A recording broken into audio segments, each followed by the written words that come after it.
Good afternoon, good afternoon, good afternoon, again, everyone. Welcome to another episode of Spilling Tea. I'm your host, Tiffany Daniels.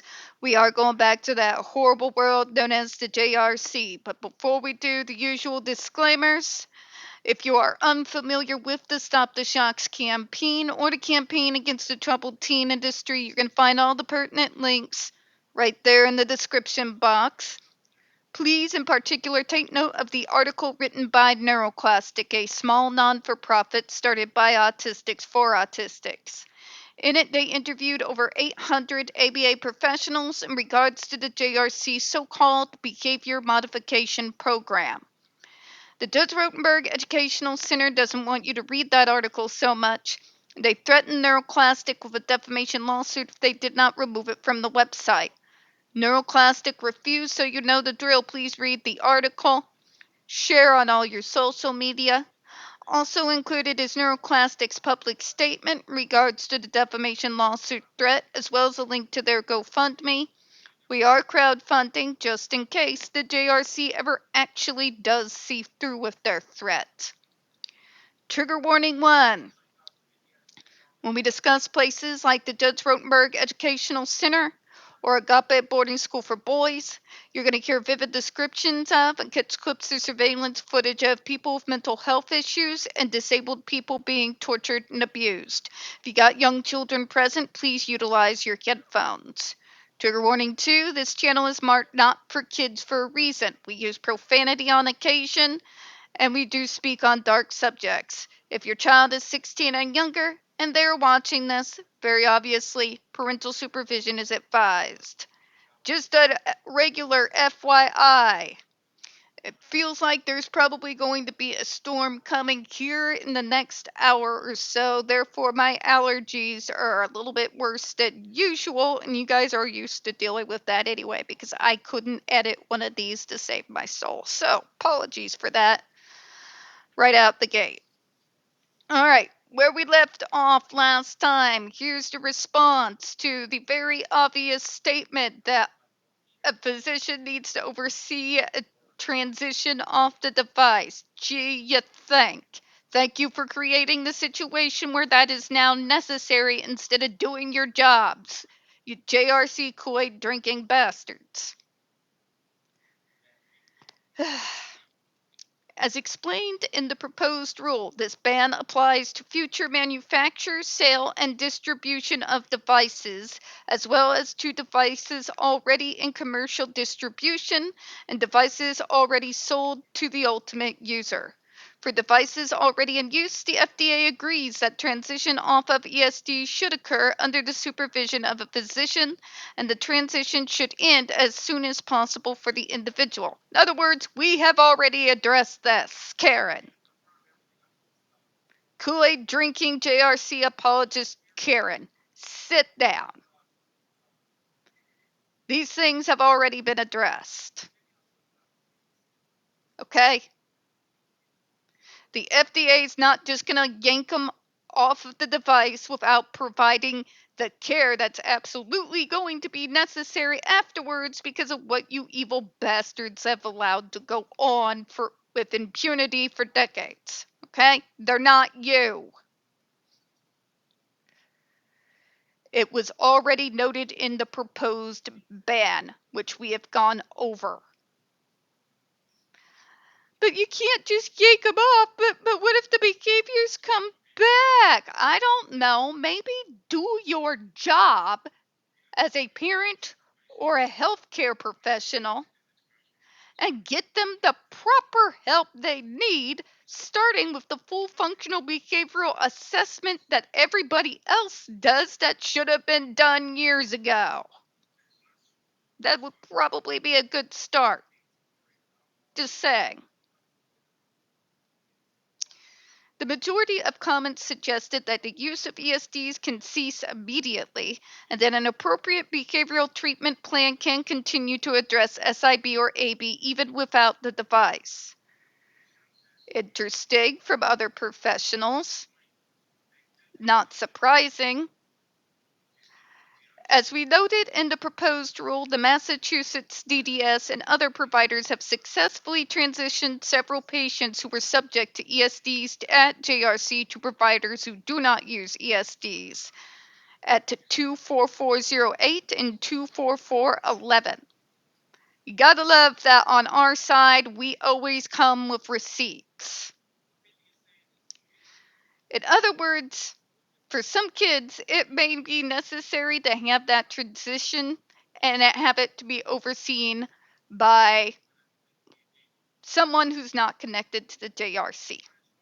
What they are noting is other providers out there within the state have been able to successfully transition kids off the device, sometimes cold turkey. Now, as we're all as different as night and day from one another, that may not be possible for all of us. It may be possible. We don't know because the JRC has never tried it. Right? Whether it is cold turkey or whether it is done in increments, it needs to be overseen by a physician that has no ties to the JRC. And again, we wouldn't be in this situation if the JRC didn't create the situation to begin with, and people would have done their jobs properly. If the service system that failed these parents so horrendously would have done things right in the first place. Just saying.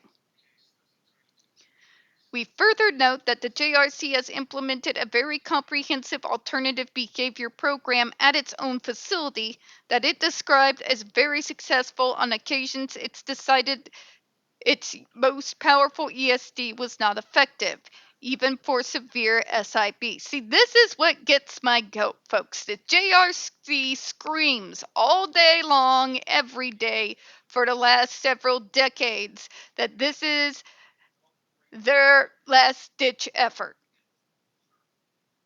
It's not. It never has been. Okay?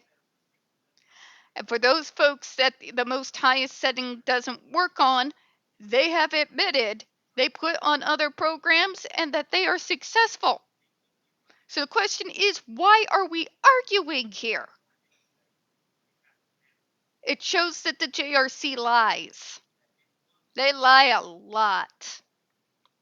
They lie, they obstruct justice, they destroy evidence, and yet somehow they're still not seen as folks that need a federal investigation done. Somebody please out there make that make sense. They lie left, right, and center. All over the place. Okay? It would make you think that for the most severe setting and it wasn't working, but this other alternative program is, why wouldn't they take the kids off of the device and put them in that program?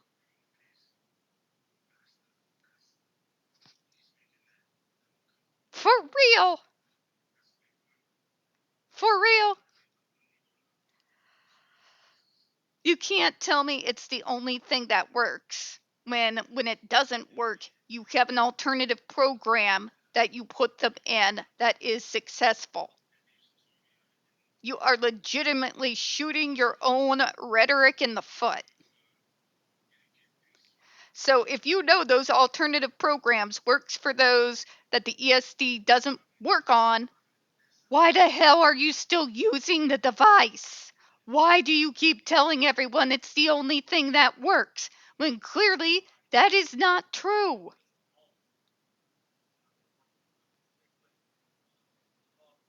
The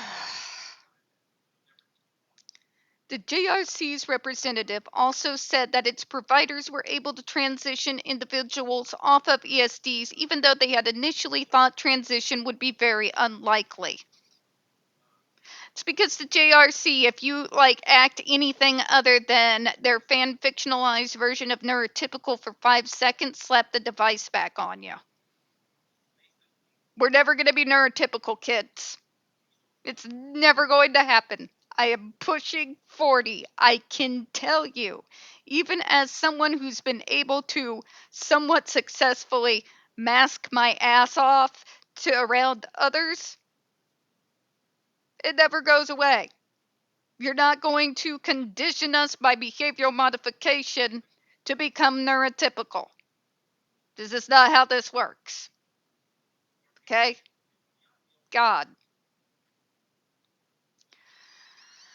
However, in the light of concerns about the assessments of the behaviors, functions, and corresponding development of appropriate treatment plans, the FDA recognizes that affected parties may need some period of time to establish or adjust the treatment plans. We have determined the compliance state for the residents already subject to that device with that in mind. In other words, we know. We already have a plan in place for that. And again, this is not an argument that's in favor of the device at all. We have determined the compliance state for the residents already subject to the device with that in mind. In determining the amount of transition time for compliance, we relied upon clinical expert opinions, such as those provided by members of the panel meeting, who opined that 6 months should be the maximum time allowed to transition. 6 months. Jesus Christ. Jesus Christ. And I'm not saying that to take the Lord's name in vain. It's kind of a semi-prayer. The fact that they have to be transitioned off of your torture device is a situation that you, JRC, and you blind parents supporting them have created. For you to scream now, but what if all the behaviors come back? When you are the ones who created this situation and defended this situation in the first place, excuse me while I play the world's smallest little violin for you. Get those kids the hell out of that bad Disney acid trip hell and put them with professionals who know what they're doing. Let those folks oversee the treatment programs. Let a proper full functional behavioral assessment finally be done so that the triggers that are causing the behavior are addressed appropriately. Okay? As far as, but the behaviors come back and they're worse. No shit, Sherlock.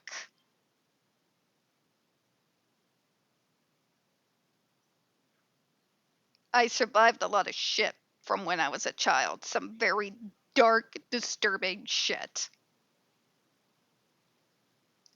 I can tell you, coming out of that situation, not only the not so fun side of my diagnosis came to haunt me, I also went through severe autistic burnout that was so bad that I literally regressed backwards in some areas to toddler-like behavior.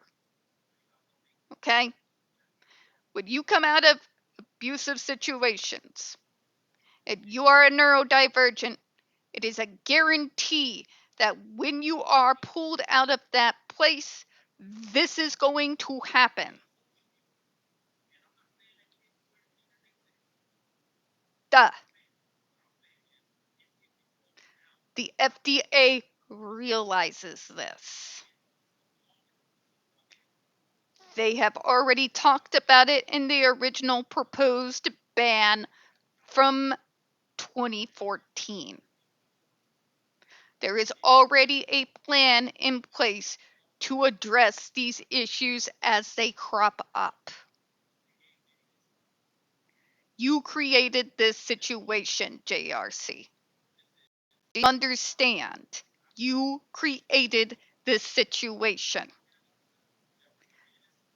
We, after finally closing the doors that should have been closed in the 80s, understand the amount of work that's going to need to be done. This is not a detriment to getting the kids off the device. If anything, it makes me want to get them off of it faster so that we can all the faster get them into treatment programs and away from you evil bastards as quick as humanly possible. Saying that they're going to need time to transition off of their torture device, and in the meantime, those behaviors may come back and are life threatening. Well, gee, who the hell created that situation, JRC? Who created that situation? You did. Okay, you did. And there is already in the plan in place to address those things as they come along. It is not an argument in favor of your device. We're going to go ahead and close on that. We don't get very many views on this channel. The few we do get do tend to get removed from time to time, folks. You know the drill. Please don't forget to hit the like button, hit subscribe. Don't forget to hit the comments. I appreciate your time. As always, folks, we here at Spilling Tea hope you have a good one. I took tomorrow off, even though, in spite of football, I'm gonna be doing more videos because unless I'm extremely lucky and I finally get fired, we're getting thrown into peak time, and they're doing their way day in October, coming up at the beginning of October, because they don't think we need rest. And I'm not going to want to try to keep up with the videos and try to handle all the mandated overtime at the same time. So I will see you all later. Bye-bye, everyone.